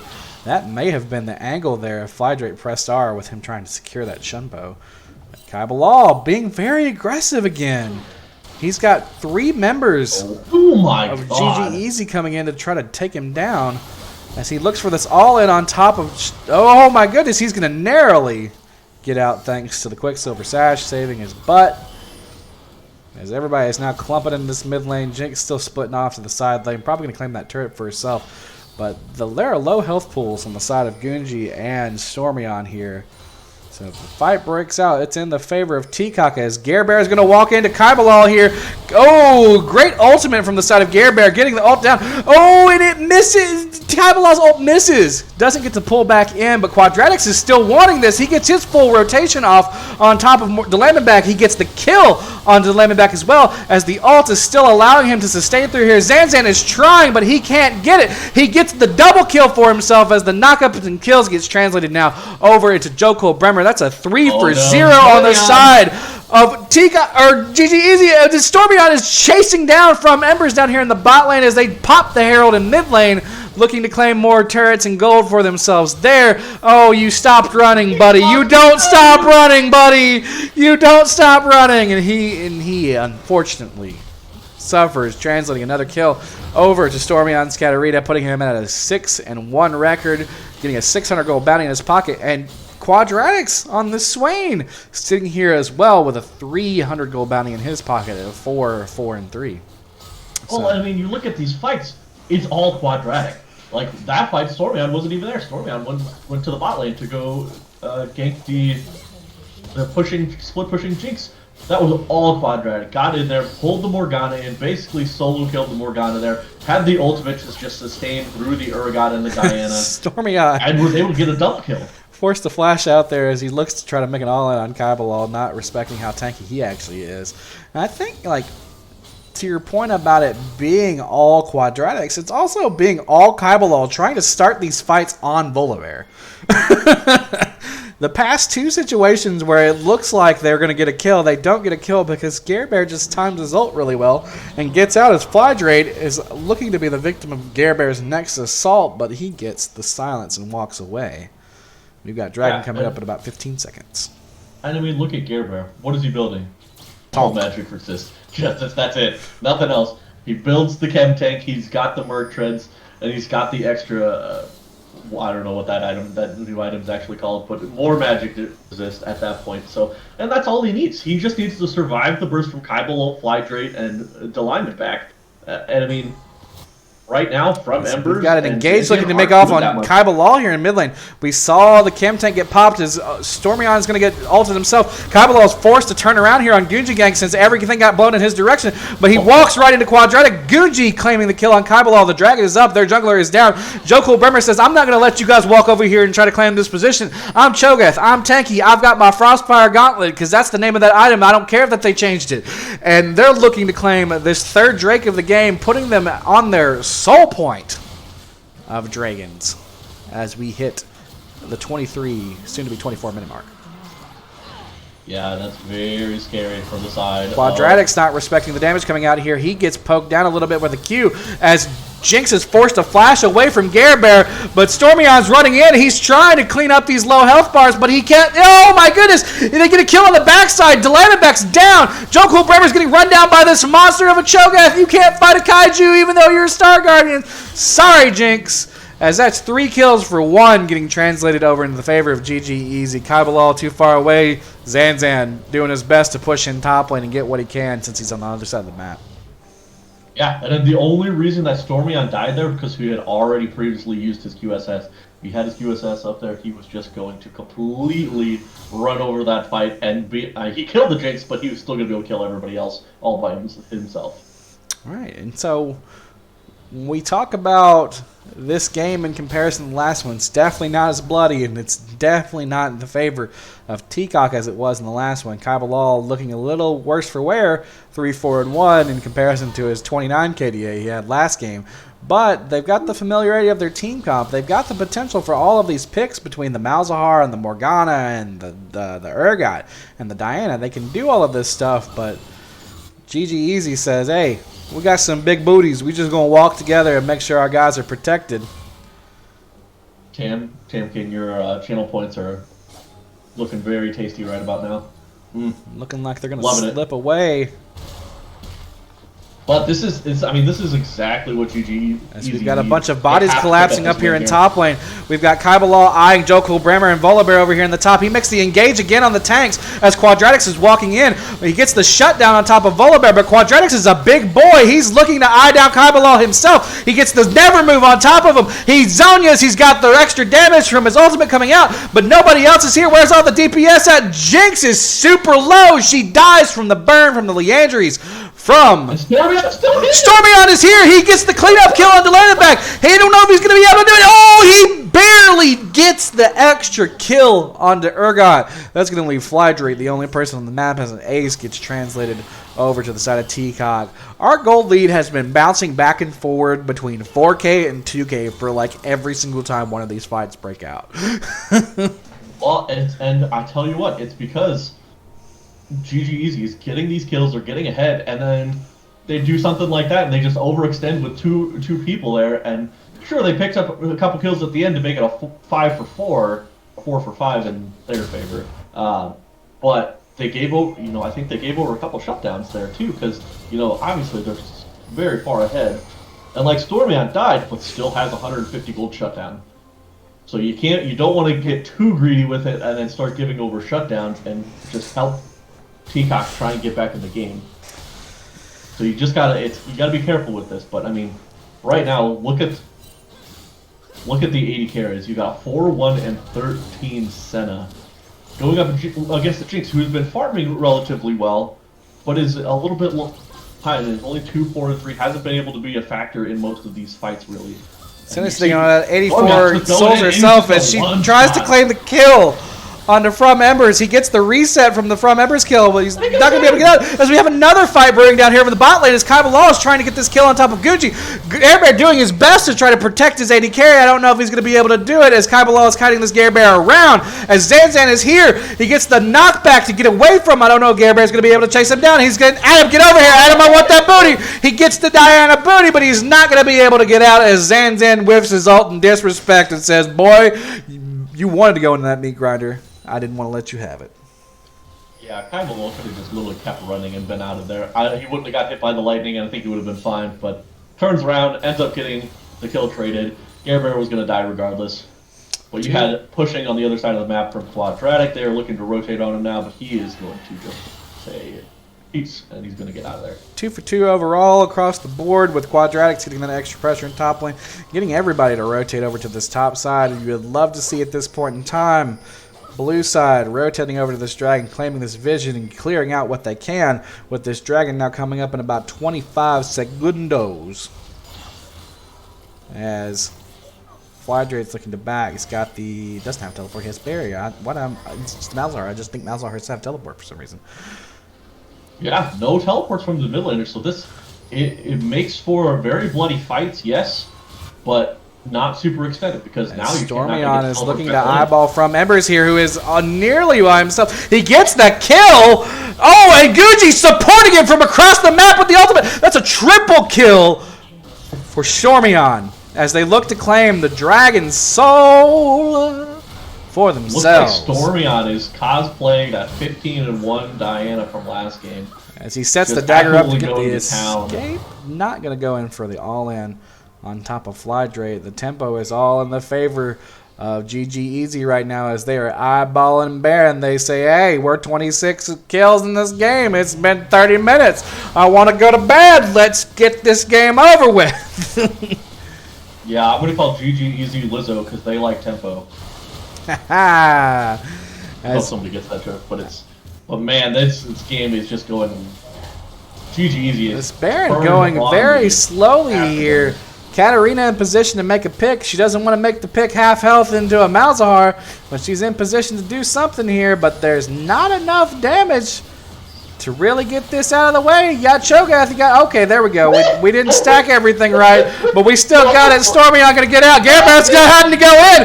He says, let's do this, boys. Everybody's following in on top of Gare Bear. We get the kill down on Malzahar. Malzahar's gone. Katarina's getting the reset. She can barely get one. They got 2 kills now. It's Quadratics is going to get a triple kill. Make it a quadra. Turn around. Get that Q, boy. He doesn't want to do it. He said, I'm too low. Insane. They're just going absolutely crazy. You got somebody reading on page 69, another person reading on page 420, and Gare Bear's over here like, I'm on page 2000, boy. I'm trying to end this. Class is over. Let's get this gone. Right as Stormion jumps over the Baron pit wall to get out, Gare Bear's like, I'm ulting in, and survived for so long through a Malzahar ult, as well as just 3 other people hitting them with everything. Survived for so long. Does get taken down, I believe, by the Jinx in the end of it. But that leaves Stormion and Quadratic to just keep going over these fights. God, Cho'Gath with a freaking air drake is scary. You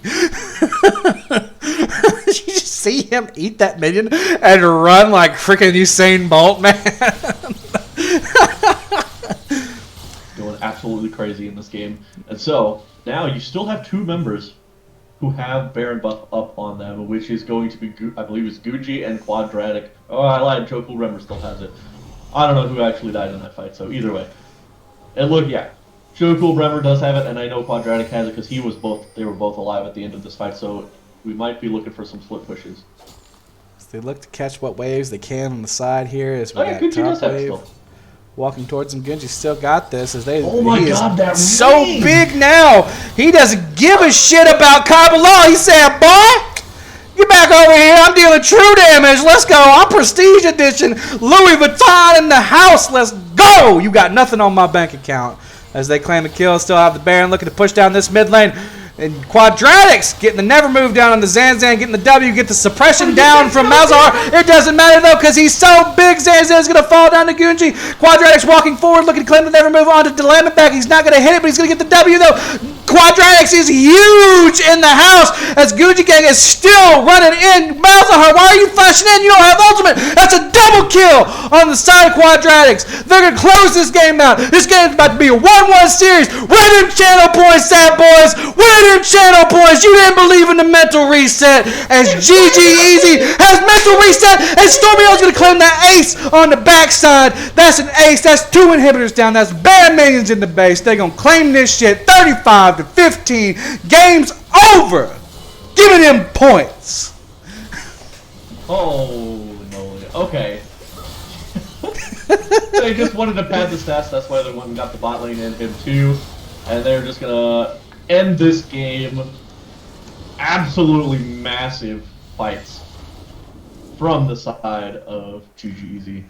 They are going to claim that 1-1 series. They let that last game go. They did not let that affect them. They just, you know what? It happened. They didn't even ban the Diana. They just completely forgot that game happened. They didn't even worry about banning the Diana. They were just like, no, it's fine. We know what we can do against it.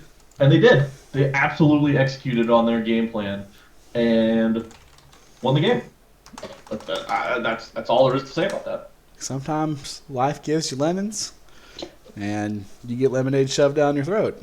And then the next time life gives you lemons, and then you make your own lemonade with that, and then you get cyanide and you put it inside of it and make the other person drink it.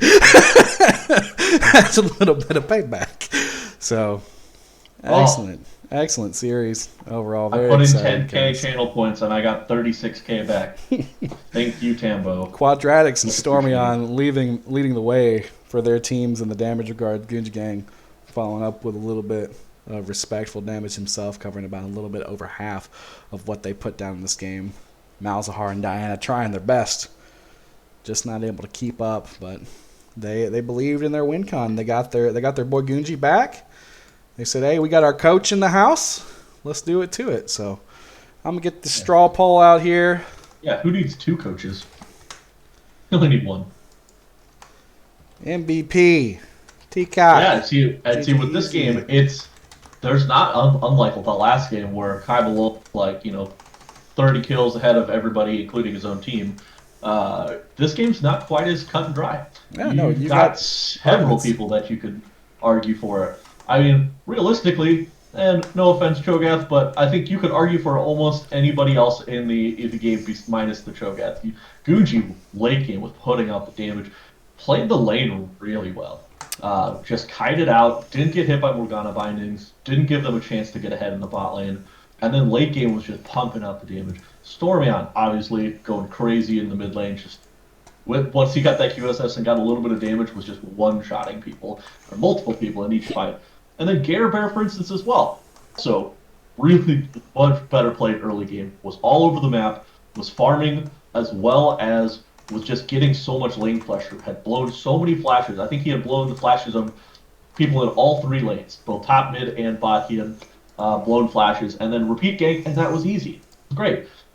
So it was a great early game from Gare Bear as well. And then Quadratic, obviously, put the mid-game fights on his back, just staying alive for so long with the ultimate, pumping out so much damage, catching people with those never moves, doing great. So it's very hard to pick out a specific MVP. Personally, though, I'd give it to Quadratic. That would be my vote. I feel like he just played it so well, got through the early game, became that unkillable Swain later on, and was still pumping out a lot of damage.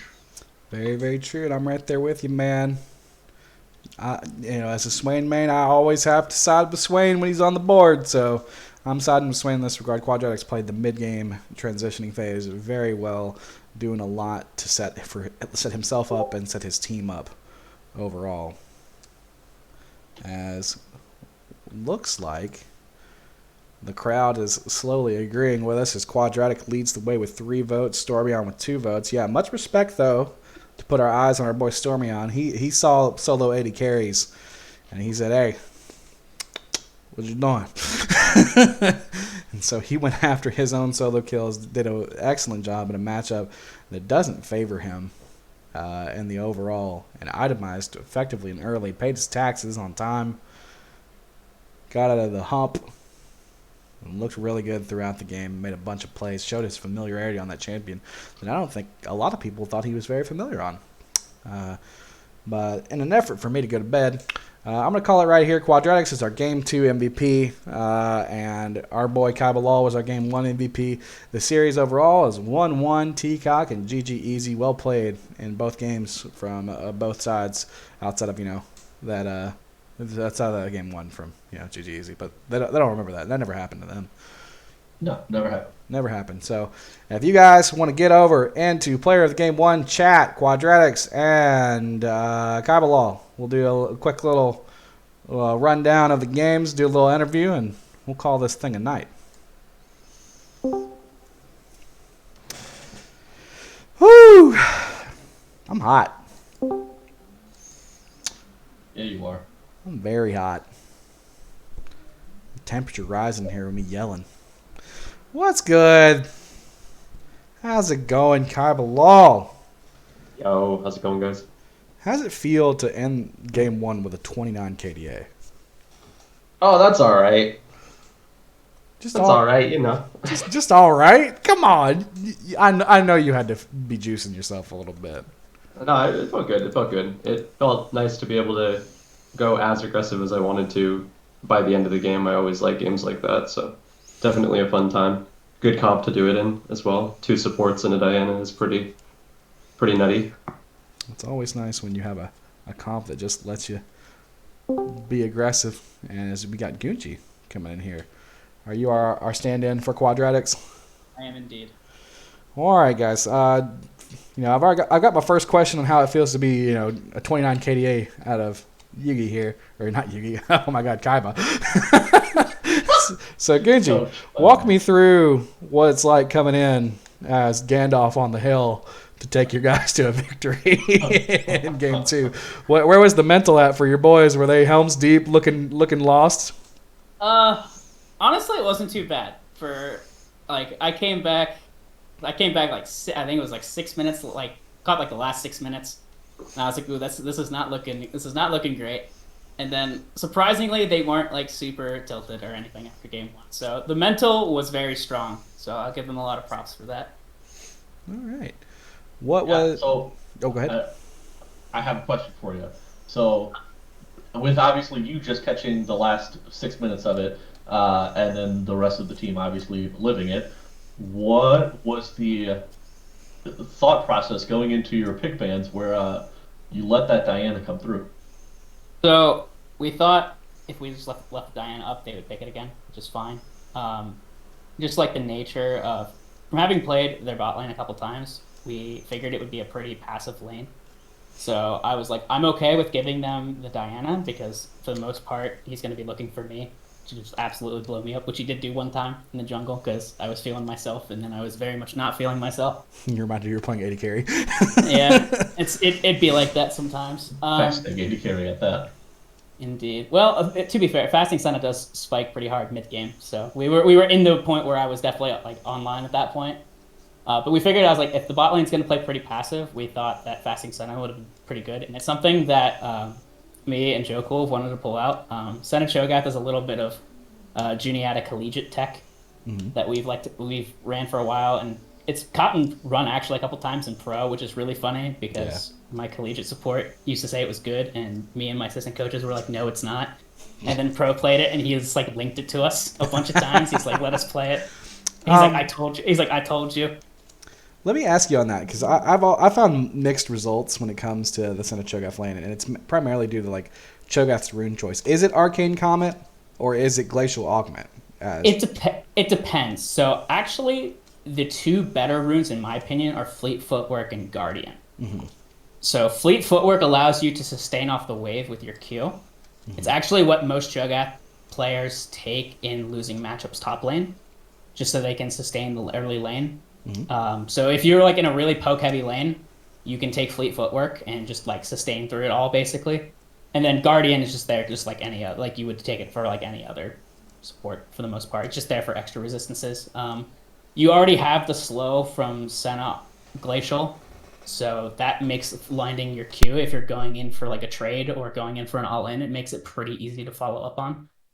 So usually I think those are the two better runes. Comet, you can also take Comet just because of the same rationale. Like if you're going for a more aggressive style on the, say, for the Senna Cho'Gath, you can take Comet and look to just punish them really hard if they miss position with Senna slow auto into a Cho'Gath Q Comet. All right. Good to know there. Turning your eyes to chat real quick. Do we have any questions out of chat? No? Ghost Volibear's real OP. Yeah. He fast. He fast. He's a fast bear. So I had a question for you, good old Kabalal. Was it just you were having a difficult time finding the proper angles in game 2? Because it felt like a lot of the fights that you started taking were engaging on top of the Volibear that game. Was it just like just an adaptation for them, or just were you guys just not walking into the fights the right way? There was a lot of miscommunicating in game 2. I've already watched back some of the middle of the game just because that was particularly where I felt like things kind of fell apart. There was a period of the second game where I felt like in the beginning we were kind of controlling objectives, and there was the point where I got like the Herald Steel, and then died for it. But I was willing to do that. But the thing that kind of like catalyzed where I think the mistakes started coming in was that Kevin and I miscommunicated, and I didn't say early enough that I was like inting for it. So he walked in to try and help. And then he gave the first kill over to Katarina. And so from then, that's where things started to slowly kind of get out of hand. And it wasn't until that fight by bot side where we decided that we were going to try to use Malzahar ult on Swain to try and get a pick. And then the actual team fight happened and there was nothing to stop Katarina. So it was like, that was the two places where we just let the Katarina get out of control. So, yeah, I think it was honestly just miscommunicating and mis-executing on our part. We were just a little bit too... I don't know, maybe a little too confident running like the one pseudo tank and no tanks into a comp that's as beefy as theirs. Yeah, hard not to be confident after that game 1, though. Yeah, it was. I mean, we were just hoping that we were going to be able to take enough of a gold advantage early game that we could replicate what we did the previous game, but unfortunately, the way that they drafted was a lot cleaner in terms of like catching us off guard and providing them opportunities to CC us down. So hats off to them for figuring out a way to pivot game 2 and obviously not tilting off of what was like a really hard game for them, probably game 1. So definitely GG, 2 GG easy for the 1-1 on the series. It was a good time. Yeah, good series to cast. Fun series overall. Well, Quadratics, you've joined us. Hello. What's up, man? How did it feel to play Swain in top lane in 2011? Or in season 11? Felt fantastic. Felt good. Just hope I made Kevin proud from, killing us last week. But, honestly, anytime a Swain goes to his true lane, any other Swain main will smile and shed a tear of happiness. One tier. A single tear. But other than that, we got any questions out of chat? Anybody? Doesn't look like we. Okay, we got one right now for Gunji from Jasmine Dragon. First of all, how dare you? And how could you? Answer it'd be like that sometimes. It'd be like that sometimes. There you go, Jasmine Dragon. And so I'm going to go ahead and call this game. Call this series excellent series, guys. Fun series to cast. 1-1 for everybody overall. Appreciate you all tuning in tonight. We're going to close this stream out, and we're all going to go to bed like good kids. Good night, everybody.